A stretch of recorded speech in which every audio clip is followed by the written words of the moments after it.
The Omega Beam. Full power. Welcome to the Omega Beam number 197. I'm your host, Oren Merton. There's a lot of paranormal, urban fantasy style young adult novel series made into TV shows these days, and the latest Netflix original series, Lockwood Co, is another one of them. It focuses on three teenagers with paranormal talents in an alternate London in which ghosts roam freely. In this episode, we discuss the series with no spoilers beyond that what is in the trailer. Well, okay, here's one potential spoiler for the rest of the podcast. Golden liked it so much, she watched the entire series twice. So here we go. I am here with Golden to talk about Lockwood Co., a new original Netflix series, a young adult series. I would say... And one that if you have not seen it, go see it immediately. It is very engaging, very entertaining, and they need more viewership to make sure that we have a season 2. So this was one of those series that I knew that it came from a series of young adult novels, which I had not read. I had heard good things from people I knew who saw it, and I think one time when we switched on to Netflix, it just happened to be the trailer that was playing on the main screen. So I was interested, but it was always kind of a low-grade interest because this wasn't a property I knew about, or it didn't really have a cast that I have been following or anything. I did know, well, I mean, when I read about it, it's not obvious from the trailer, but I did know the name of Joe Cornish, who is one of the co-creators of the series. He's worked with Edgar Wright a lot. He did Attack of the Block. He did The King Who Would Be King. So I knew him, and I liked what he's done. And I think he particularly has a way with younger actors. From Attack of the Block, which was a really, really well-received film, to Kid Who Would Be King that didn't do very well, at least in the United States, but again, very good reviews. The kids were excellent.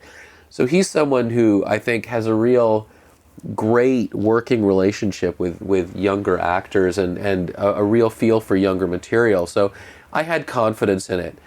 But I think what happened is you started watching it first. Oh, I watched the entire season, I think. And just told me how fantastic it was. And I had no qualms whatsoever about watching it again. And in all honesty, I might just watch it again.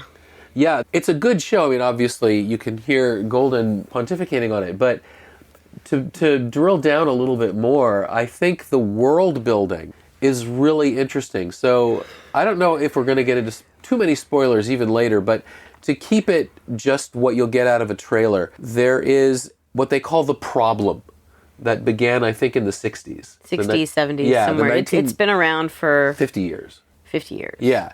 So basically the dead started coming back and killing people. And well, they're not necessarily, they are killing people, but that's not their only purpose. Right. But there's just, the dead are, and different types of undead. Right. There are wraiths, there are ghosts, and they level them. Usually it's a level 1 or level 2. Right. It's very rare that there's ever a level 3, but level 3 is referenced. And the reason that this is a young adult, well, I mean, besides the fact that the author just made it that way, but the tie-in in the logic of the world building as to why teens, young adults are involved is that only children, they're the ones that are sensitive. Right, are ghost sensitive, and that as they age up, they lose that sensitivity. And it's not that they have the same senses either. Some of them can see trails. Some of them can just sense that there's a ghost. So they have their different types of abilities in terms of how they are sensitive. Yeah. This creates an alternate history in the sense that technology doesn't advance the way that it did with us, because when, people would be inventing the cell phone, you instead have ghosts running around. And their goals in science changed, and what they were pursuing changed. So you have this interesting mesh of kind of modern technology with some things that had not evolved since the 60s. Yeah, at one point you asked, well, I wonder why they don't have cell phones. Yeah. Yeah, I mean, my guess was that technology had this hiccup because people are more concerned about just staying alive and dealing with the problem. And of course, ghosts are more powerful at night. Yeah. They're not quite as powerful during the day, so there's curfews. And for curfews, there's still quite a few people out. Right. Yeah, very much so. So the story itself more or less centers around one, I believe she's 16-year-old girl, maybe 15, or was she 16? She's a teenager. Let's just say she's a teenager. Yeah. And she is from the north of England, but due to a catastrophic event, finds herself in London, more or less untouchable, but one agency picks her up, and that agency is Lockwood Co., which, unlike the other agencies, is run by teenage Mr. Lockwood. And the story is as much about her development and their development as a family and as a working group as it is about solving the mysteries, the cases that they are given. Because no one knows how the problem started. Right. And that in itself is a mystery, and there's some controversy as to whether or not you're really even supposed to try and figure it out. Yeah, like everything, I think there's this underlying sense of it benefits some people, and they may not want the full truth revealed. Yeah. So, it's an interesting world they've built. They fill it with interesting characters that are familiar enough, even in their alternate history. It makes you feel comfortable in this unreal world. And, the actors are all very good. The special effects are very good. The music is very good. It's just a very well done, very polished looking show. There's only 8 episodes. They're about an hour long. And I found it a bit of a slow build. I liked the fact that at the very beginning, by the end of the first episode, you will know the plot and you will know the story. You will know where it's going. But what I liked is that as the characters, it gave the characters room to breathe. And so by the end, even the characters that I initially was like, okay, am I supposed to care about this character? By the end you did. Because everyone had gotten a chance to sort of become fleshed out in a good way. And it was, I as someone who's written young adult novels, I can tell you that there are cliches that you sort of always get. And I like the fact that they shied away from the worst of the cliches, or if they touched on them because, maybe they felt they had to, they don't take up much of the story. For example, I've never liked the sort of love triangle in YA literature. And there is a love triangle that lasts, I don't think it quite lasted 15 minutes of one episode. If even that. So I appreciate the fact that while it checks the boxes, it doesn't revolve around the boxes. And it revolves around a much more interesting and intricate story. And it treats the audience intelligently and figures that you'll catch up. If it tells you something that you don't get. And there were things when I'd see them, I'd be like, huh? But they just assume you will catch up over time. And I appreciate that. I appreciate looking at the audience as being able to keep up with the story and not getting bogged down. And now 15 minutes of info dumping to make sure that you're caught up. Mm-hmm.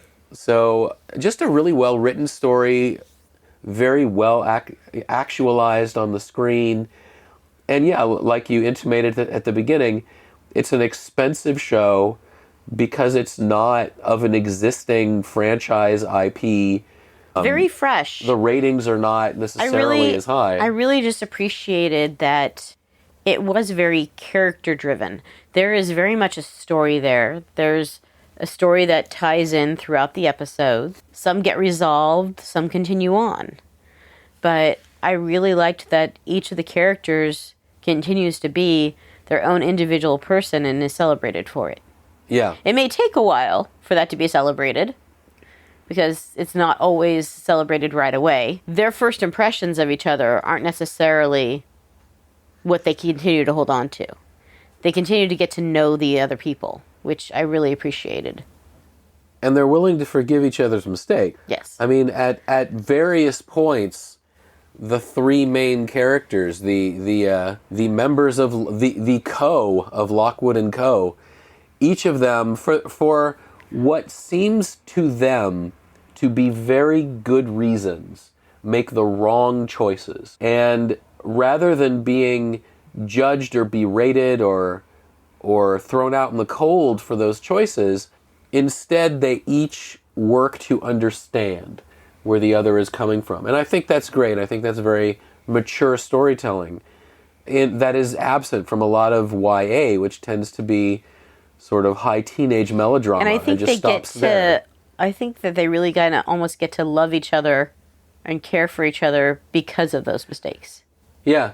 I think that builds into how they respect and care about each other. Yeah.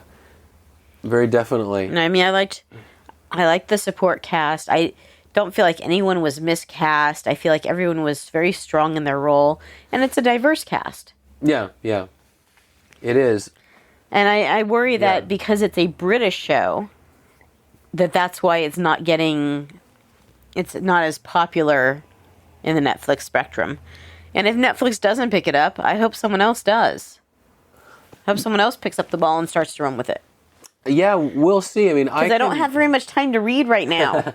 I can imagine Lockwood Co. being a slow burn, because we've discussed amongst ourselves, we'll say it for the podcast, that we like to look, I especially like to look after I've seen something at what the aggregate critic score on Rotten Tomatoes is. Just because I enjoy knowing if my opinion is at all representative of the kind of press it was getting. And I think you said it at a 90. When I checked, it was like 88 or 89, but I guess now it's up to 90% of critics. I don't know favorable. If it is right now. It wasn't an article that I was reading. Yeah, so super high 80s or low 90s. So the critics have really been loving this. I think the audience score when I looked was equally high. I think it was like 89% critics and 85% audience or something like that at the time when I looked it up, when it first came on.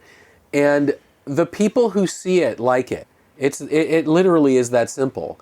And it's now just a matter of, are more people going to see it? And are more people going to have the same feeling? Because this is an expensive program. Netflix put a fair amount of money into it. And I'm sure they need to feel that they're getting their value as far as either keeping subscribers happy, bringing in new subscribers. I mean, a show like Lockwood Company, because it's not a major franchise, people may sign up for Netflix because Neil Gaiman's Sandman is on it, or because they hear that Stranger Things is so good. I don't think anybody is going to sign on to Netflix because of Lockwood Company. But if their analytics show that people who signed up for Sandman are staying subscribers because they enjoyed Lockwood Co., that's equally important, because they don't want people to subscribe for a month to watch their favorite program. I'm and then sure leave. In terms of cost, it didn't help that Kanye West emitted $1 million to use his track. According to IMDb trivia, kids see ghosts in the opening title.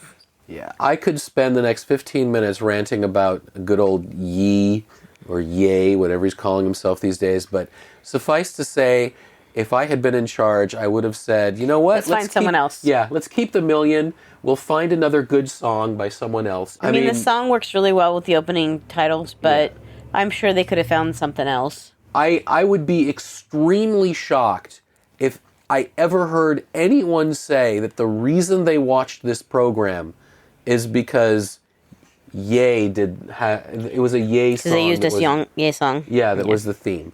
Especially considering we've talked about amongst ourselves that the opening credits are great because they basically tell you the entire plot of the problem in the opening. They set up the problem and they show you the history of the problem. Right. And if you're paying attention. Yeah, so don't skip the opening credits, especially the first couple times you watch Exactly, and that's what I was going to say. You're going to hear the song in the opening credits the first couple times, But after you've seen it, you don't need to see it again. See, I don't remember the song. Oh, I don't remember the song. I remember the song fit well, but I remember the opening credits. Right. It's. I'm sure the reason they liked it is probably because whoever happened to be the creative music director just really loved that piece of music. But yeah, I mean, you know, the beat and the rhythm, it goes with the rhythm that they were cutting the intro to. But it's not worth $1 million. So if you haven't seen it, absolutely go see it. It can use the boost, and you will enjoy the show. I think I'm going to have to watch it again. Yeah, I don't think there's anything spoilery I want to say about it. No, I want everything to be a nice surprise for whoever's watching. And it's not too scary. It's not too gory. It has a very good level of suspense. Right. And just a little bit of horror. Mm-hmm. There's just enough to feel that so that you'll enjoy it without... So at first, I watched it without you because I figured, oh, it's horror, kind of. I don't think you're going to be as interested because you're not really a horror. Yeah, I don't do gore. But afterwards, I was like, I think you'd really like this. Yeah, it's not particularly gory. I don't remember the exact rating Netflix gave it. I think it may have been like MA-14 or something, and it's appropriate. I mean, it's not... It doesn't have massive amounts of profanity. There's no gore or horror. I mean, there's lots of jump scares and there's lots of TV-14. creepiness. Yeah, but it's not. It's something everybody can enjoy. Well, thank you, Golden. You're welcome. And that's it for this episode. You can find the show notes at theomegabeam.com/197. If you like this episode, please leave a review wherever you listen to podcasts. Your reviews help people who like this stuff find our podcast. If you have any comments or suggestions, please drop us a line at info@theomegabeam.com. Be good to yourselves and each other, and we'll catch you next time.